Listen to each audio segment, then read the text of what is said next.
የኢራን ጦርነት 16ኛ ቀኑን መያዙን ተከትሎ ልታውቋቸው የሚገቡ 10 አዳዲስ መረጃዎች። አንደኛ፣ የእስራኤል የቦሊስቲክ ሚሳኤል የአየር መቃወሚያዎቿ እየተመናመኑ ሄደዋል።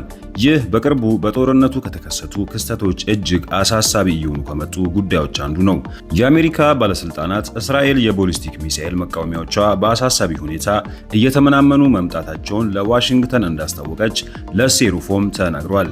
እስራኤል ባለፈው ዓመት ከኢራን ጋር ባደረገችው የ12 ቀናት ጦርነት ምክንያት እነዚህን የቦሊስቲክ ሚሳኤሎች በስፋት ስትጠቀም በመቆየቷ በአሁኑ ጦርነት ሊመናመንባት ችሏል። በተጨማሪም በአሁኑ ጦርነት ኢራን የምታስወነጭፋቸው ሚሳኤሎች አየር ላይ የመበታተንና በርካታ ስፍራዎች ላይ በአንድ ጊዜ ከባድ ጉዳት ሊያደርሱ የሚችሉ ሚሳኤሎች መጠቀም ስለጀመረች እስራኤል ለአንዱ ሚሳኤል ብቻ በርካታ ተከላካይ ሚሳኤሎች መተኮስ ይኖርባታል። ማምሻውን የእስራኤል መንግስት ይህንን ጊዜያዊ ስጋት መከላከል የሚያስችለውን የ826 ሚሊዮን ዶላር በጀት አጽድቋል። ሁለተኛ፣ የእስራኤል መከላከያ ጦር አይዲኤፍ አሁንም በኢራን በሺዎች የሚቆጠሩ ያልተነኩ ኢላማዎች እንዳሉት አስታውቋል። የአየር መቃወሚያ ስርዓቶቿ የተመናመኑባት እስራኤል አሁንም ከማጥቃት እንደማትቆጠብና ውጊያውን እንደምትቀጥል አሳስባለች። የእስራኤል ጦር በተጨማሪም እነዚህን በሺህ የሚቆጠሩ ኢላማዎች እስኪመታ ቢያንስ ጥቃቱ ለተከታታይ 3 ሳምንታት እንደሚቀጥል አረጋግጧል። ሶስተኛ፣ የአሜሪካና እስራኤል ጦር ማምሻውን በጥምረት በኢስፋሃን ባደረገው የአየር ድብደባ ቢያንስ 15 ሰዎች ተገድለዋል። ኢስፋሃን የኢራን ሶስተኛ ግዙፏ ከተማ ስትሆን የትላልቅ ኢንዱስትሪ ተቋማት፣ የወሳኝ ወታደራዊ ተቋማትና የታሪክ የዩኔስኮ ተመዝጋቢ ቅሪቶች ዋና ማዕከል ናት። የፋርስ ዋና ከተማ በሆነችው በሺራዝ የመኖሪያ አካባቢዎችም በተመሳሳይ ሰዓት ተደብድበዋል። አራተኛ፣ የድሮን ጥቃት የነዳጅ ማከማቻዎችን ካጠቃና ቃጠሎ ከተነሳ በኋላ የዱባይ ዓለም አቀፍ አየር ማረፊያ ተዘግቷል። 16ኛ ቀኑን ባስቆጠረው ጦርነት ዕለት የዱባይ አየር ማረፊያ የድሮን ጥቃት ሊደርስበት ችሏል። የዱባይ ሲቪል አቪዬሽን ባለስልጣን ለደህንነት ጉዳዮች በሚል ሁሉም በረራዎች እንዲቆሙ አዟል። በመቶዎች የሚቆጠሩ ተጓዦችም ከተርሚናሎች እንዲወጡ ተደርጓል። የዱባይ ኤርፖርት የዓለማችን እጅግ ቢዚው ኤርፖርት ሲሆን በዓመት 87 ሚሊዮን መንገደኞችን ያስተናግዳል። አምስተኛ፣ ፕሬዝዳንት ትራምፕ ኢራን መደራደር እንደምትፈልግና እሳቸው ግን ዝግጁ እንዳልሆኑ አስታውቀዋል። ትራምፕ በ16ኛው ቀን ለኤንቢሲ ኒውስ ኢራን መደራደር እንደምትፈልግ ተናግሯል።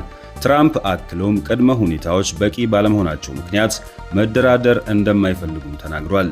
ከቻይናው ፕሬዝዳንት ዢ ጂንፒንግ ጋር በማርች 31 ያደርጉ የነበረውን ስብሰባ ማራዘማቸውንም አስረድተው ቻይና የሆርሙዝ ወሽመጥ እንዲከፈት ፈቃደኝነቷን ሳያረጋግጡ ስብሰባውን እንደማይቀመጡም አረጋግጧል። በ16ኛው ቀን ትራምፕ በፋይናንሻል ታይምስ ቃለ ምልልስ ላይ ለኔቶ በግልጽ መልእክትም አስተላልፈዋል። ከኔቶ ምንም ምላሽ ከሌለ ለኔቶ የወደፊት ዕጣ ፈንታ አደገኛ እንደሚሆንም አስጠንቅቋል። አክለውም ከሆርሙዝ መስመር በቀጥታ የሚጠቀሙ አካላት ሁሉ መርዳት እንዳለባቸውም አሳስበዋል። ምን አይነት እርዳታ ይፈልጋሉ ተብለው ለተነሳላቸው ጥያቄም ትራምፕ ማንኛውንም አይነት በማለት ምላሽ ሰጥቷል። የኢራን የውጭ ጉዳይ ሚኒስትር አባስ አራግጂ በበኩላቸው የሆርሙዝ መስመር የሚዘጋው ለኢራን ጠላቶች ብቻ ነው ሲሉም ለሲቢኤስ ኒውስ ተናግረዋል። ስድስተኛ፣ የካቶሊኩ ጳጳስ ፖፕ ሊዮ ጦርነቱን ያስጀመሩትን አካላትን በመጥቀስ ጦርነቱ በአስቸኳይ እንዲቆም ጠበቅ ያለ ጥሪ አቅርበዋል። በቅዱስ ጴጥሮስ አደባባይ ለታደሙት ታዳሚዎች ፖፕ ሊዮ በመካከለኛው ምስራቅ የሚገኙ ክርስቲያኖች ሁሉና በጎ ዓላማ ባላቸው ሰዎች ሁሉ ስም ለጦርነቱ ተጠያቂ ለሆኑት አካላት ጥሪን አቀርባለሁ ብለዋል። ለመነጋገር መንገድ እንዲከፈትም በአስቸኳይ የተኩስ አቁም እንዲደረግም ተማጽነዋል። ፖፕ ሊዮ በጦርነቱ መክፈቻ ማግስት ስለተገደሉት 165 ሴት ተማሪዎችም አንስተዋል። ሰባተኛ፣ በሆርሙዝ መስመር የሚተላለፉት በቀን እስከ 150 የሚደርሱ መርከቦች ቁጥር ወደ አንድ አሃዝ ቁጥር ወርዷል። ጦርነቱ ከመጀመሩ በፊት በዚህ መስመር የሚተላለፉት መርከቦች ቁጥር ከ150 ይሻገር ነበር። ዛሬ ወደ አንድ አሃዝ ቁጥር ዝቅ ብሏል። በመስመሩ ሲወነጨፉ የነበሩ ሚሳኤሎች ቢቆሙም በተለያዩ የመስመሩ ስፍራዎች የባህር ውስጥ ፈንጂዎች በኢራን ተቀብረው ሊሆን እንደሚችል ዎል ስትሪት ጆርናል ያለውን ጥርጣሬ አጋርቷል።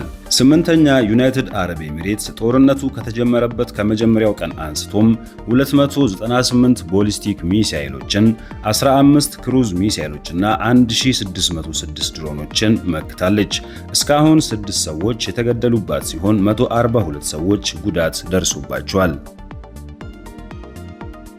ዘጠነኛ የህንድ CBSE ቦርድ በ7 የመካከለኛው ምስራቅ ሀገራት ሲካሄድ የነበረውን ፈተና ሰርዟል። ከነሱም ባህሬን፣ ኢራን፣ ኩዌት፣ ኦማን፣ ኳታር፣ ሳውዲ አረቢያና UAE ይገኙበታል። ጦርነቱ በቀጠናው በሚገኙ በሚሊዮኖች ለሚቆጠሩ ተማሪዎችም ከባድ አደጋ ደቅኖባቸዋል። አስረኛ በ16ኛው በጦርነቱ ቀን ነዳጅ በበርሜል $105.66 ደርሷል።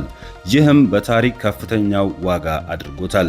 ድፍድፍ ነዳጅ $105.66 በመድረስ ከጁላይ 2022 ጀምሮ ከፍተኛው ደረጃ ላይ ይገኛል።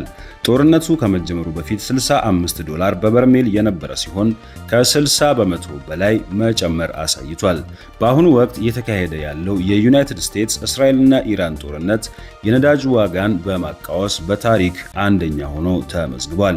በ1990ዎቹ ከተካሄደው የባህረ ሰላጤው ሀገራት ጦርነትም በእጅጉ ሊበልጥ ችሏል። ኖቲፊኬሽናችሁን በማብራት በየዕለቱ የማደርሳችሁን መረጃዎች ይከታተሉ። ሁላችንንም ይመለከተናል።